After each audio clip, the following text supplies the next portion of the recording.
or where are you now? Yes. Illinois or Illinois? Okay, perfect. So we are almost live. So where are you now? Illinois. So now we are live. So hi, if you are watching this live, but anyways, we are going to start in 5 minutes because we are going to do the live from the Basilica de San Pedro, from the San Pedro Square, basically. So now we are going to move there to do the live. So give us 5 minutes. Okay, so I'm gonna close my camera now to move there and we will start in 5 minutes. Okay. Sure.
collega che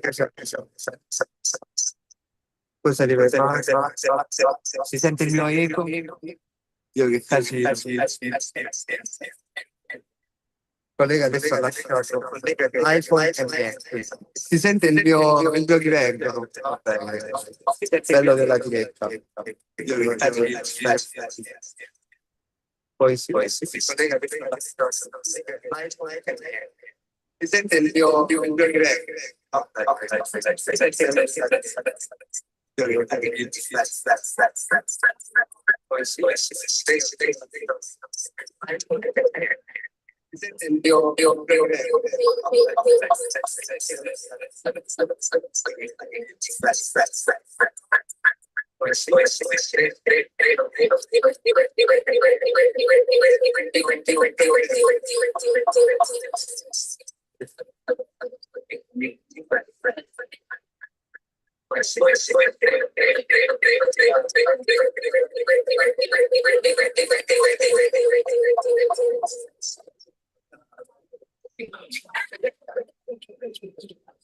Okay, almost ready.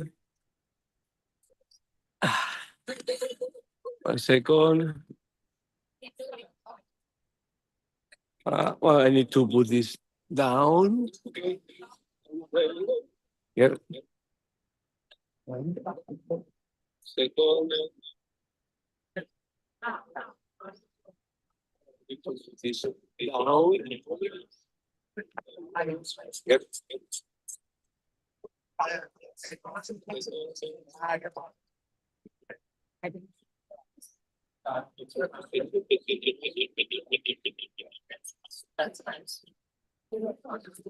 So,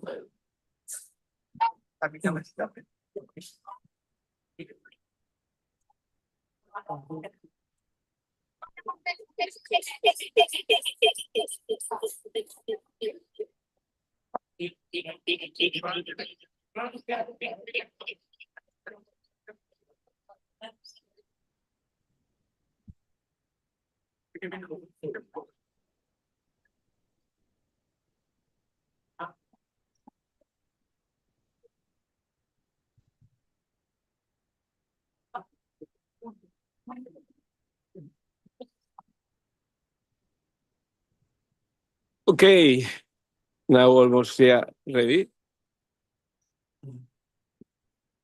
Well, then I'm going to edit, but yeah.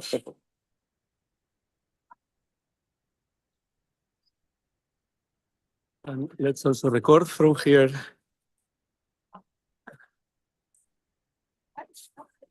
Okay. And finally,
okay, so now yes, we are going to start. We are here with Thomas Roberts from the Vatican, here in the Basilica de San Pedro, doing these interviews, conversations on psychology, spirituality, and mystical experiences. So today we have with us Thomas Roberts. I'm going to read his biography because you have done many things. So I'm going to use my computer to read it. So Thomas Roberts, PhD, is a professor emeritus from the Northern Illinois University.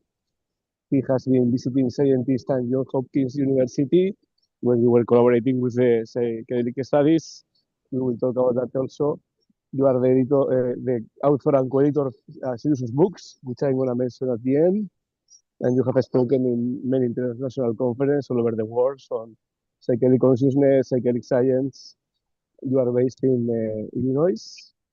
You formulate several concepts. You are not going to go to all of them. We are going to focus in a particular theme, but you have coined the multi-state theory, the mind apps concept also, the IDEA concept also, and the Entheogen reformation.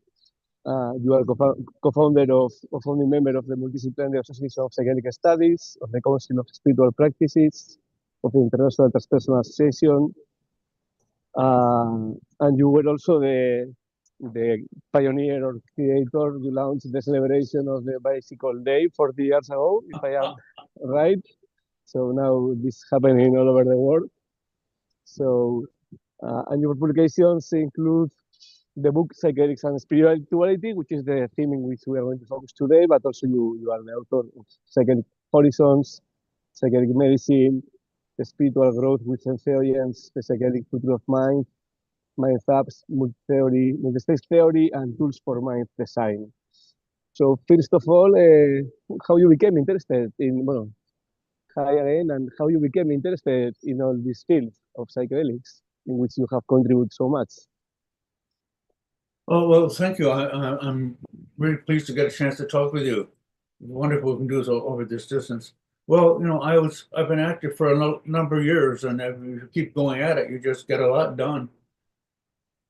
Yeah, but how was your how you became interested in the first hand in this field? I mean, what brings you to be interested in the field of psychedelics? When and how? Oh, originally? Yes. The first time you Oh. became interested, because it's not a feeling which many people was interested back in the days, no? When you started to be, you're a pioneer basically in this field. Well, I was at Stanford from 1967 to 1970, which is, of course, near San Francisco. And there was a lot of talk about psychedelics. And I had a class with Willis Harmness, who was one of the original people there at Stanford. And his class talked about psychedelics, and I had never heard anybody talk about them before, except, on TV warning kids against psychedelics. And these are graduate students who really seemed to benefit by it, and it really caught me off guard. And then by good luck, I heard Alan Watts speak on campus once. Oh, wow. I had a lot of good luck in my life, and that was part of it. And he was talking about the use of psychedelics, not just for recreation, but in philosophy and religion. So I realized at that point, once you get interested in it. And then in February 1970, I had my first experience up at Lake Tahoe, and that really interested me. There was something here worth investigating, not just recreational. So it was a deep experience, a meaningful experience for you, this first psychedelic experience. I'm sorry?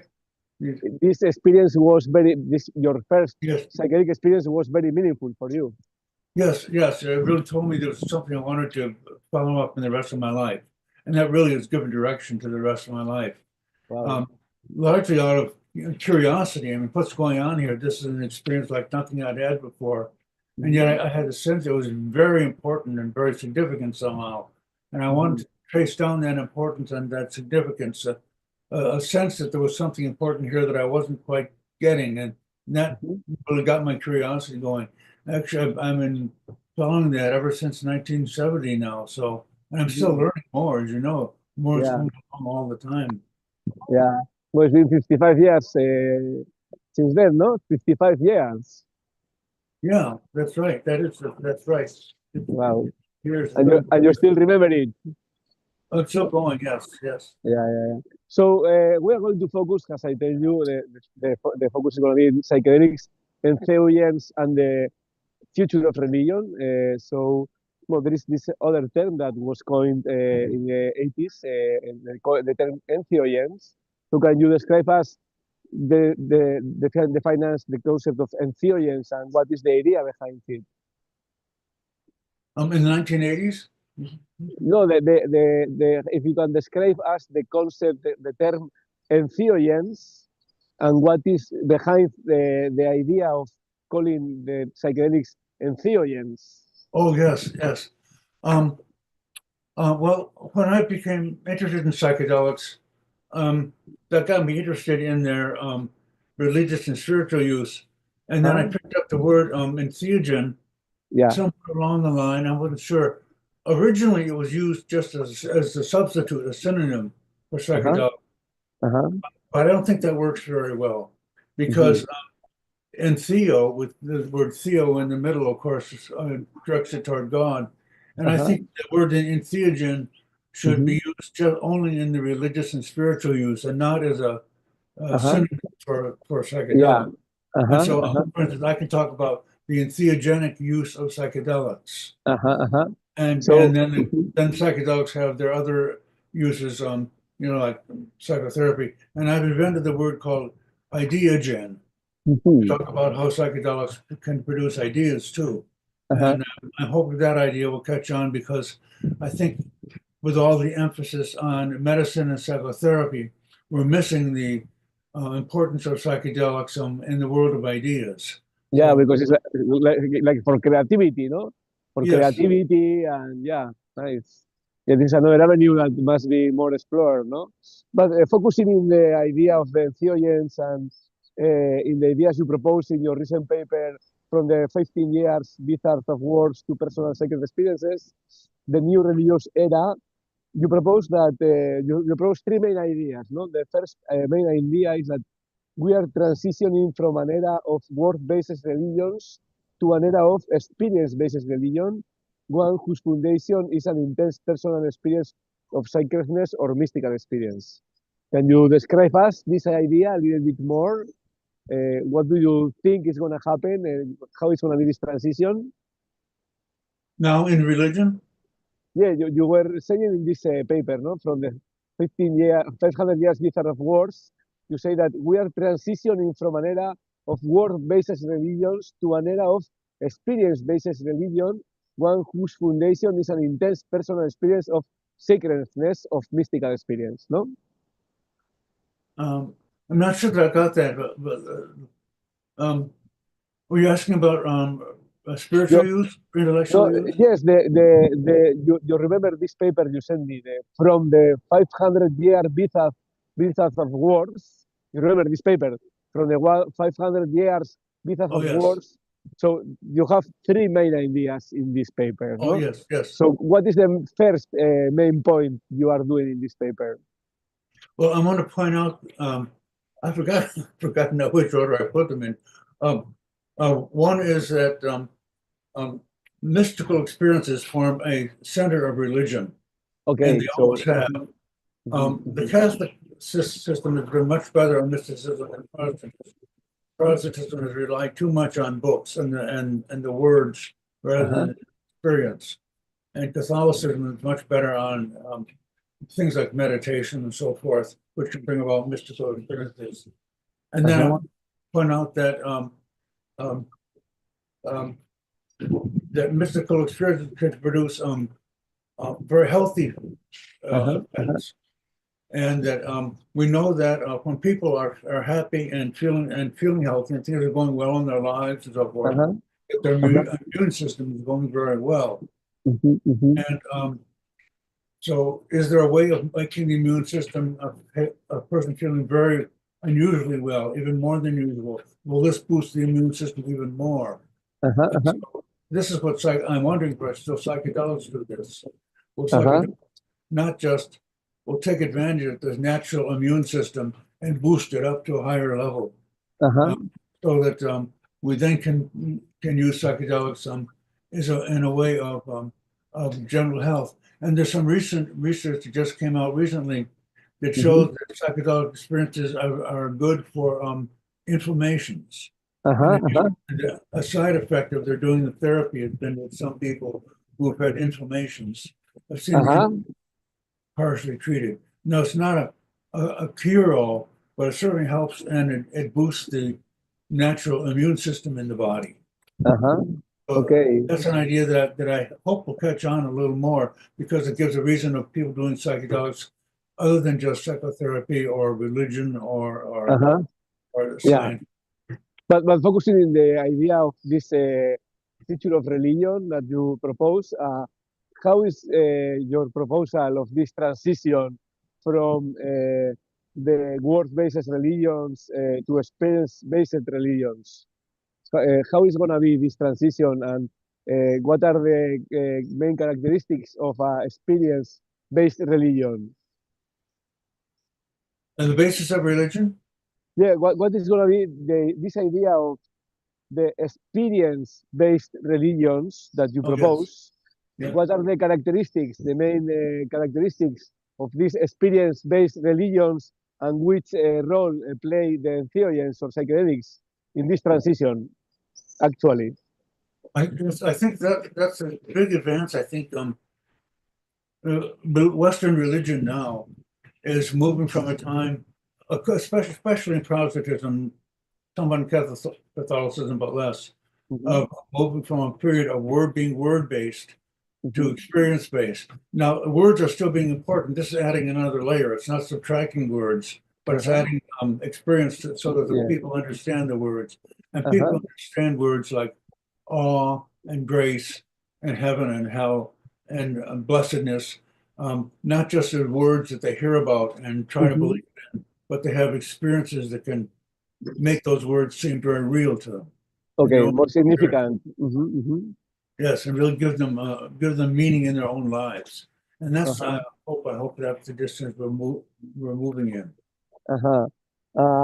And you say also that under the right conditions, psychedelic plants and chemicals can really produce these mystical experiences, which in the context of this experiential religion can play a role, no, in this transition to the experiential religion, no? So you think psychedelics can play a role in this transition to the future of religion? Is correct? I think the transition is not just away from words, but laying a meaningfulness to them based on experience. But psychedelics are going to play a role. You think psychedelics are going to play a role, no? It can be other techniques, meditation or breathing or others, but psychedelics can play really a important role in this process of making religion more experiential. That's correct. Yes. Yes. You are talking about this in this paper, no? And also you say that in fact this is already happening, no? That in the late 20s and the 25th century, for many reasons that you talk about in your paper, this is already happening, no? There is many more and more people, like thousands of people having these meaningful psychedelic mystical experiences, no? So this process is already undergoing from your point of view. There are some religion groups that are catching on a little of this. There are two major seminaries, Harvard Divinity School at Harvard University and Emory University in Georgia. Emory has a background in Methodism and Harvard in Unitarianism and Congregationalism. And they are preparing students to work in both medical and religious fields and to combine them. And there are other universities like University of California, Berkeley and Ohio State University are up on this too. So one of the things I'm trying to work on is to get university professors of religion all the way from sociology and philosophy and religious study and history to start looking at the effect of psychedelics and include psychedelics in their teaching. And this is coming along slowly, but it's happening bit by bit. And there are a few professors here and there who are now writing about psychedelics and writing books about it and beginning to teach about it. So we're making progress. And nowhere nearly, of course, as I would like and I'd hope, but we're still making good progress. So this seminal study, which was done, no, the Good Friday study in the 60s, which I've been talking about with many of the speakers, this is being replicated, and this idea is being taken again, no? The idea of the use of psychedelics in education in religious studies universities, you are talking about this, no? Yes, the church I was working with is having a big meeting this fall, and we had hoped to be able to introduce a psychedelic resolution in it, but for bureaucratic reasons, it got blocked back at the church, my major office. And I'm trying to get some people to open up tables there that'll give the information. And we have several clergy in the field who are now working on getting this resolution passed. At least the church is set up in a very democratic way, not top down, where the top decides what to do, but bottom up. And so we're introducing the idea at the congregation level and trying to move it that way. And the church is divided into confederations, sort of like states. And when we're trying to get each state to make its own decision that way. Wow, so it's been a movement already, no? Yes, that's right. It's a movement from the bottom up. Yeah. So in fact, you question yourself, no? What if religious studies programs, divinity schools, seminars, religious orders, and similar religious educational institutions could teach their students to know this? And other like them are happening in thousands of people, like really introducing this idea of using psychedelics or other tools to induce really experiential-based religious or mystical experiences, no? I didn't follow that. So you question yourself, no?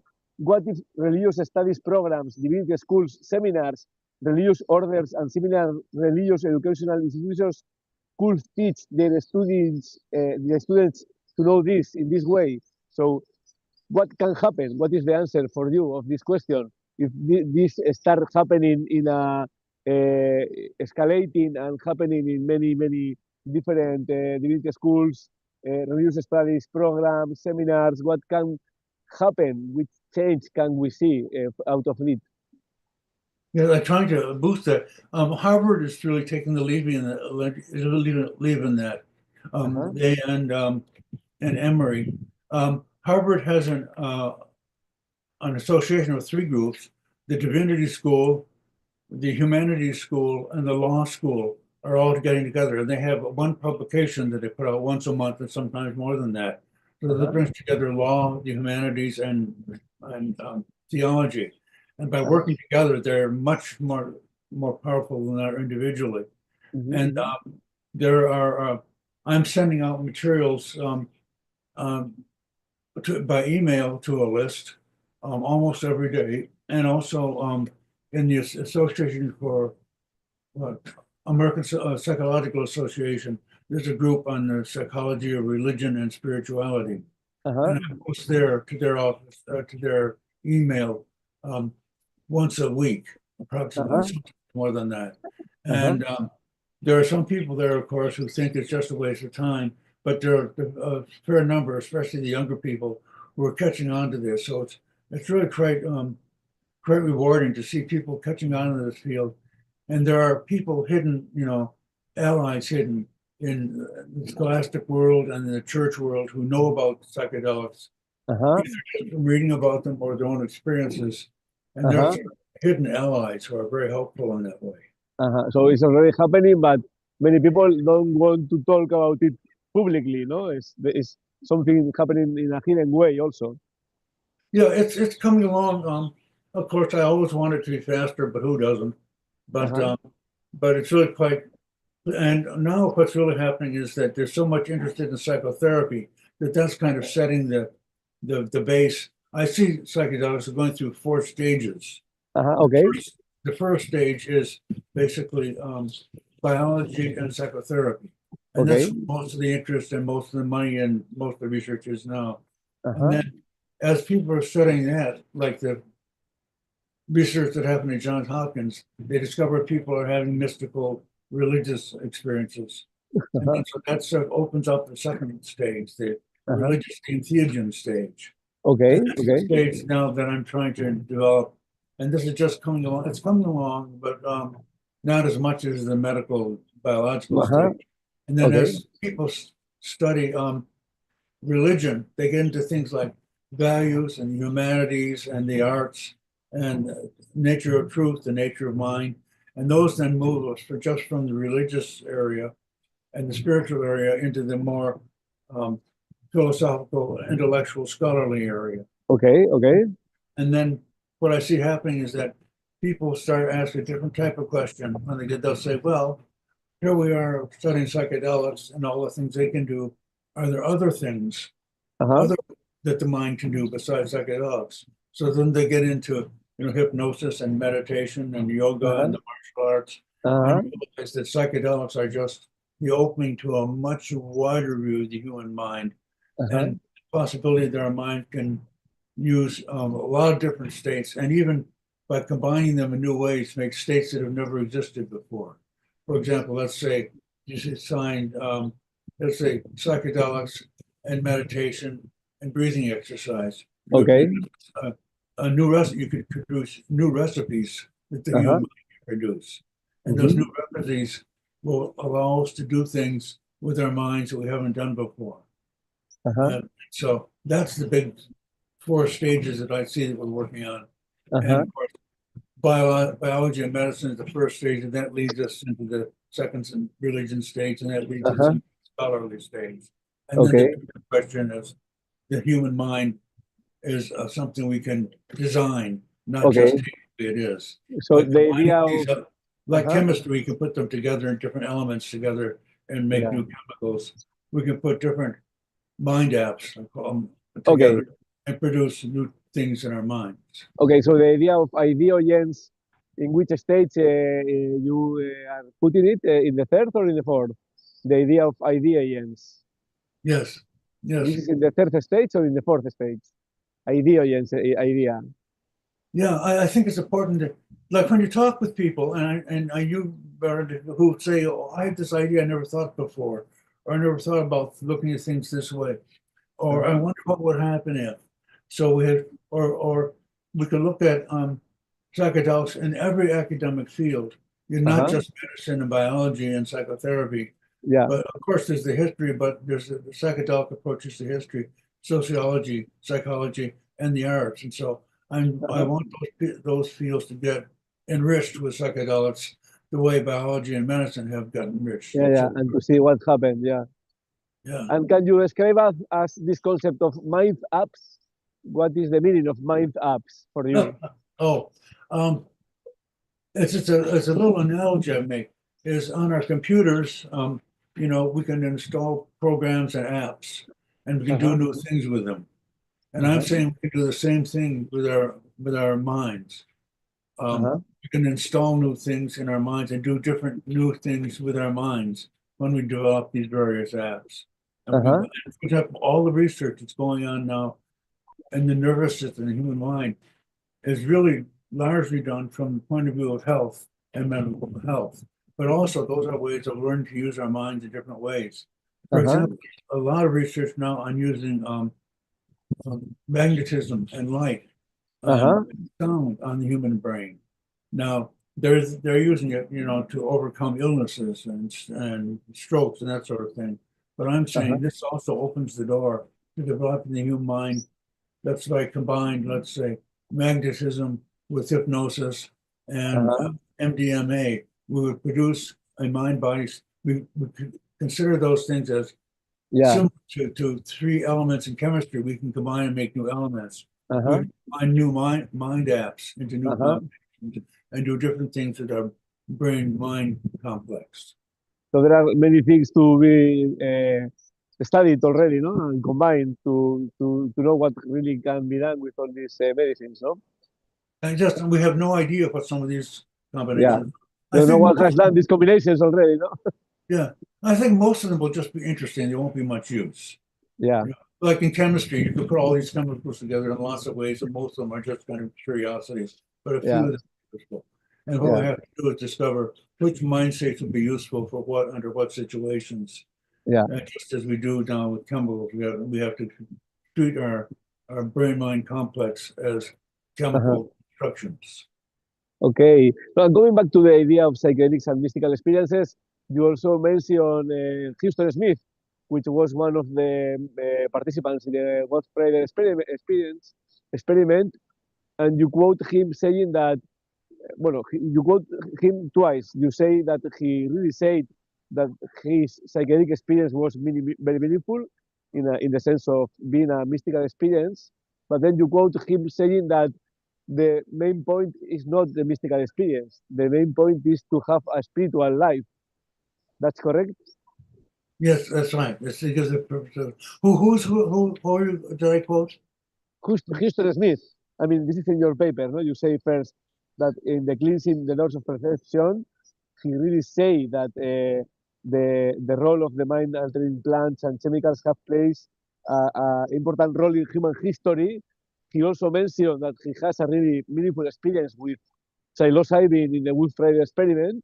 But then you quote him saying that the main point is not only one-time mystical experience. The main point is to have a mystical life or a spiritual life, no, which is a little bit connected with your idea, no, of the mind apps, that you need to follow the practice in different ways, no, to have a spiritual path or a spiritual life, no. Yes, that we can definitely do use that. The question is, we don't know the number of things that we're capable of doing with our minds, and following that combination and things that other people said, who knows what might be possible. Oh, I just noticed in the background. This was your evening there. The lights have just come on. Yeah. It's Beautiful. getting dark here, but it's beautiful. Yeah. So, and also you start connecting all these ideas with transpersonal psychology, which is one of your interests, and you were co-founder of the Association of International Transpersonal Association, no? So one of the co-founders, Maslow, was already talking about this, no? In his book, Religious Values and Peak Experiences, no? Can you explain us a little bit what was the idea or the proposal of Maslow in this book regarding the connection between peak experiences and religion? Abraham Maslow, you also mentioned Maslow? Yes, what he said about the connection between peak experiences and religion. Oh, yes. I did my dissertation on Maslow's needs hierarchy, and he was not far from Stanford. I visited him a couple times, and at that time I was using his older 5-star vision of psychedelics, or 5-level vision, was self-actualization at the top. And he was telling me about something else that I didn't understand at the time, called self-transcendence. And he was interested in Groff's work, among others, because Groff had apparently developed a way of developing beyond self-transcendence. Like when Maslow started talking about a need beyond self-transcendence, self-actualization rather, and beyond self-actualization was self-transcendence. And as he was studying that, he started the field of transpersonal psychology. And I got to know him and Jim Fadiman and some of the other people in the field that way. And by following Maslow's work, eventually I got interested in self-transcendence. And then I realized when I had a psychedelic experience, this is the type of experience he was talking about. Okay. Yeah. So I was very lucky in a sense that my study of Maslow, although I turned down the idea of transcendence when he first mentioned it to me, I didn't understand it at all. Later, after my experience, I said, "Oh, this is what he's after." Okay, and you also met James Fadiman, which is also another pioneer of transpersonal psychology, who talk about this connection between psychedelics and the spiritual growth. No, in his book, let me check in English the name of the book of James Fadiman, The Psychedelic Explorer's Guide. No, he talked about how to organize and guide spiritual experiences. No. Or spiritual context to have spiritual experiences through psychedelics, no? That's correct? I think I got you on that. I'm not sure. Yeah. James Fadiman, in his book, you met James Fadiman, no? You are friends with James Fadiman, and he proposed ways to guide and induce spiritual experiences with psychedelics in his book, the Psychedelic Explorer's Guide. That's correct? Yeah, what? Yes. James Fadiman. Yes, right. Yeah, In Jim his and book, I are old friends, yes. I reviewed his most recent book on micro. yeah, okay. But in his book, The Psychedelic Explorer's Guide, he talked about this possibility, no? Guiding and creating context to induce spiritual experiences or for spiritual growth, no? So, the use of psychedelics for spiritual growth. He also talked about this, no? James Fadiman. Yes, we were talking about Jim's main point, and I wish it was one we would touch on more, is the importance of psychedelics in creative problem solving. Yeah, this is one idea that he was also resistant. Yeah, Jim is especially good at that.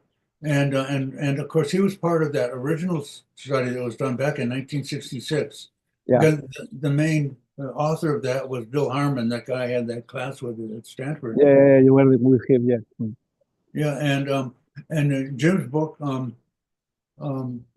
Psychedelic Explorer's Guide, Yes. is clearly one of the best in the field. I really recommend it to everybody. Actually, my favorite in the field is Stan Grof's book. Realms of the Human Unconscious was the original title. Yeah. And the new title is LSD Doorway to the Numinous. Yeah. I think Stan has the deepest sample and study of the human mind.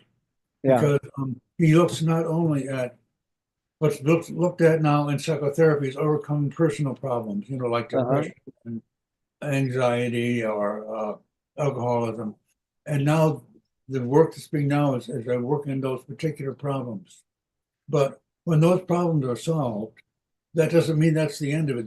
As far as the psychotherapist is served, the client shows up, the problem is solved, and it's over with. But in addition to that, the client has all their experiences going from birth to now that they have to go through.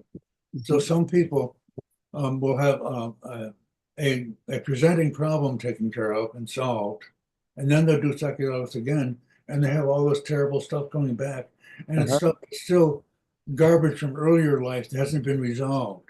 So that's why it's good to work on the particular presenting problem and solve that and get that out of the way with. But still, there has to be a second stage going back. And actually, according to Stan's work, it goes not just to childhood and birth, but into childhood and pre-birth, the fetal stage. And I think that's a big contribution that's been missed in current psychotherapy. And I wish people will pay more attention to that. By the way, Stan's birthday is July 1st, so coming up in a month. Yes, he's making 95, I think, 94 this year. So he's been around 94. Yes. 1931. Yeah. So yes, that's right. He's 6 years younger than I am. Yes. Yeah, and he was one of the co-founders of transpersonal psychology with Maslow and James Fadiman. He proposed all this cartography, talking about how you need to heal also that this collective unconscious or transpersonal level. So he has many contributions. He also talked a lot about this spiritual realm or the importance of the mystical experiences through psychedelics for healing and for spiritual growth. So he has many contributions. But you also you want to say something more about Stan, or we are going to move forward a little bit more if you want? Sorry? No, if you want to ask something else about Stan Grof, or I'm going to ask you about Myron Stolarov also, who you also mentioned in your paper, Myron Stolarov. Stolarov. Oh, wait, I'm not. Myron Stolarov, the co-founder of the International Foundation for Advanced Studies, where Will Harman and James Fadiman were doing research. Myron Stolarov. Yeah, my accent is not perfect. The co-founder of the International Foundation for Advanced Studies, who proposed a protocol for a sacramental service. Stolarov. I should get what you're saying, but I'm not. Myron Stolarov, the co-founder of the International Foundation for Advanced Studies, the author of the book, the book of this of Leo Feff. You remember the author of the interview with Leo Feff, Myron Stolarov, the co-founder of the International Foundation for Advanced Studies. I know I should recognize what you're saying, but Myron Stolarov, it's my accent, but he wrote this paper, a protocol for a sacramental service. So he wrote a paper about how to use psychedelics in a sacramental context, in a religious context. Myron Stolarov, you mentioned it in the paper also. He was the co-founder of the International Foundation for Advanced Studies. You are not hearing me now. no, I'm almost. It's funny. I'm all. The author of the Secret Chief, the author of the book The Secret Chief.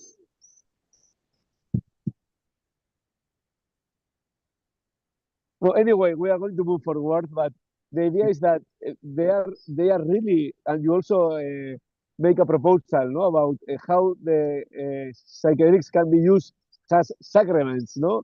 You have this paper, Religion and the Psychoactive Sacraments, and Entheogen Christomathy. So you have been talking about how to introduce the use of psychedelics inside sacraments, no? This is one of your first ideas, no? Introduce psychedelics in Sacraments inside the religious traditions. Introduce the psychedelics as sacraments within religion. So you say religion and psychoactive sacrament, and Entheogen Christomathy. It's a paper with written by you and Huri. So you collect different proposals or ideas connected with this idea of using psychedelics as sacraments within religion context. That's correct? using psychedelics as religion. Is that? Yes. You propose that psychedelics can be reintroduced as sacraments in religious contexts. That's correct? I'm sure it is. But, we're talking about psychedelic and religion. Is that it? Yes. But your proposal is that psychedelics can be introduced again or now has sacraments in religious context, like in the liturgy. Oh, you know what I mean? Yes, sacrament. Yes. Can you explain us this idea? Yes. Some researchers showed up that when psychedelics use, it tends to confirm people's original positions. Like originally it was thought that psychedelics makes people change religion.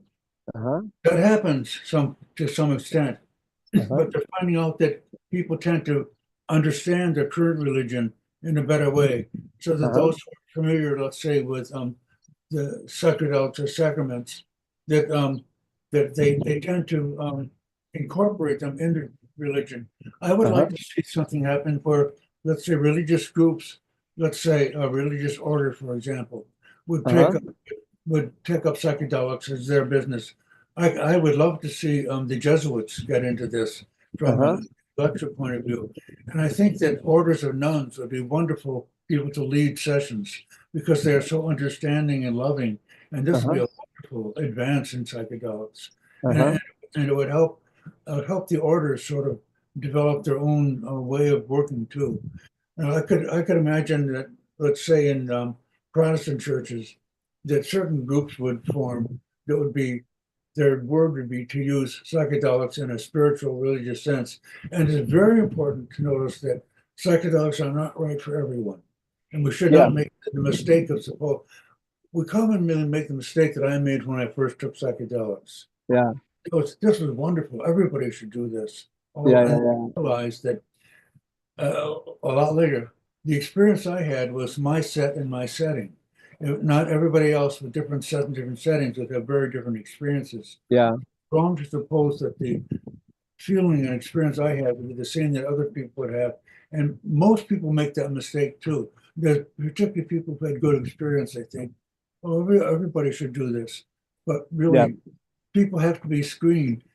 For example, at Johns Hopkins, they have a very careful screening, and then they prepare people for the experience, and then they take them through the experience, and then it's important they say, what do you make out of this integration? And now that's in the psychotherapeutic protocol. The question now, what would be a protocol in religion? And who would be the right people in religion to take on this responsibility? And I think very few, because you would have to know about religion, you'd have to know about psychotherapy, and you would have to be careful not to press your own religion on the client or the novice, whatever they would be. And there are all the questions about freedom of religion. If the government makes laws about who can and cannot do psychedelics, isn't this the government interfering with freedom of religion and saying you can do this and you can't do this? And so we have all those questions to look up. And I would like to see, and other people have, Houston Smith thought this, and Bill Richards says this. They would like to see a new cohort of professionals who are trained in both religious background and psychotherapy background, so that they work with people in the field and give them, psychedelic experiences that will make sense spiritually to them, but not and they may or may not be psychotherapists, but they would have that experience. And the question then is, well, who would be eligible to lead a situation like this? But I don't think most clergy would, because they have such a specific view of the human mind. We would need a new type of combination, surgery, spiritual experience combined. We have to develop a new type of religious leader who can do this. Well, in fact, there is also happening now. It was done in the 60s and it's being replicated. No, a study in religious leaders, no, with psychedelics, both in Johns Hopkins and New York University. Yes, there's some. Yes, like Harvard is doing that, and at Berkeley, where they had the scientific studies session, they also have some people there who are associated with the theology school. This is an enormous problem, and now that's when we come out to say the first stage I mentioned, the biological psychotherapy stage, to the Entheogens stage. What happens when we get into literature? I cannot imagine a standard professor of literature being a good guide to graduate students, taking them to understand, let's say, part of romantic therapy. And we would also need to develop a whole new line of professors or professionals who would combine academic work plus psychotherapeutic work plus psychedelic work in order, let's say, imagine there's a graduate course in a university where graduate students say, understanding sublimation in poetry. An experiential course. I can't see any professors I know leading that, but I can imagine them being trained in that. Well, at least we know to Aldous Huxley, who was a great philosopher and author. He has a great experience, and it has a lot of effect, significant effect in his work, no? To Aldous Huxley. We have to develop those whole new professional levels. Well, but this, we have. I was proposing the same, no? That the medicine, the psychedelic medicine, psychedelic psychotherapy field is very evolved. We are now in this field of like the mystical and the religious studies, or which place can play psychedelics in the field of mysticism and religious studies, and even in the religious organizations. But then we have all these other fields of creativity, education, which are even less explored, no? Problem solving. So I mean, we are really in the beginning of all this field, no? In fact, it's pretty new. It's like only 60 years, and in the middle we have had 30 years of almost total provision, no? So it's not so old, no? We are just in the beginning. Yeah, if we look at all the places where psychedelics have been used well in cultures, let's say in South America or the Native Americans, they have developed ways of integrating them into the culture. And we have to develop context for our culture. And as we develop these various levels, we have to develop new contexts, new containers Yeah. for psychedelics. Yeah. So that the people who are leading them are capable of leading them, and they can screen out who this could be good for. One of the things I thought interesting that Myron Stolaroff mentioned, he's one of the early people in the field, is that he thought that a good training for people doing psychedelics would be to take MDMA. And if they're comfortable with that, then they can do psychedelics. But if they don't like and they're not comfortable with MDMA, then they should stay away from psychedelics. I think that's a good screening technique. Yeah. Yeah, we need to re-explore many things, no? Like the screening, who is a good candidate, how to make that possible for a person who really wants to do it, which steps we need to do before, all the preparation, which other techniques may be used for preparing a person, and this idea of using MDMA can be one of them, or even breath work or meditation. So yeah, many things to explore. So thank you very much, Robert. We have been almost 1 hour, I think 40, 45 minutes. I don't know if you want to add something else, any other idea that you want to share with us. Oh, I know there must be things after we think. I think, oh, I should have said this, should have said that. How do you see the field in 10 years? What do you think is going to happen in the next 5, 10, 15 years? Oh, I wish I knew. So these things can happen very quickly and very slowly. I mean, for example, suppose a senator's wife is an alcoholic and is treated very successfully with psychedelics. That would bring it along very much on, the political background for it. We all have these, decades old of TV shows saying, stay away from this. This is your brain on drugs, all those things. Yeah. Those ideas and those ideas have to either be overcome or the people just sort of die and move out of away from it. Progress is happening, but I think the real advance will be when we develop more in the psychotherapy area, and more people are treated in psychotherapy, and they realize that this could be a healthy thing. And then along the way, people have religious and spiritual experiences and say, oh, I see what they're talking about when they talk about blessedness or God or holiness. Oh, I see what they're talking about. It's not just a word out there or a word on a book. It's an experience people can have. Yeah. Thank you very much. Well, and I have another last question, because it's connected with what we were talking about. But there are already religious organizations which are using, or spiritual organizations which are using psychedelics. For example, the Native American Church or Santo Daime, no? So there are already contexts with many followers in which religion are combined with the use of psychedelics. So this may happen in other contexts also, no? Like new contexts in which psychedelics are introduced in religious organizations or spiritual organizations. That's correct? Yeah. Listen, I'm going to ask you, what building is that behind you with the tower? The building this is the Basilica de San Pedro. We are in the Basilica. This is the San Pedro Square, and behind the San Pedro Square is the Basilica de San Pedro, which is the main building and temple of the Christianity. So in the Vatican, we are in the Vatican right now. Oh, this evening light is just gorgeous, just wonderful. Yeah. Well, and we have a very clear night also. So we have been really lucky with. But this is a really special place. I mean, the energy of the place, after thousands and thousands and millions of people coming here through hundreds of years to celebrate the beliefs and and having also deep experiences just coming into here. So the place is really with a really nice energy. And the window in the middle of the building is the window from which the Pope Oh, that's the go place? out. Yeah, that's the place. Wow. Yeah, yeah, this Wow. is the place where the Hi Pope there. it's gonna be at home, but now it's late, so probably it's gonna be at home.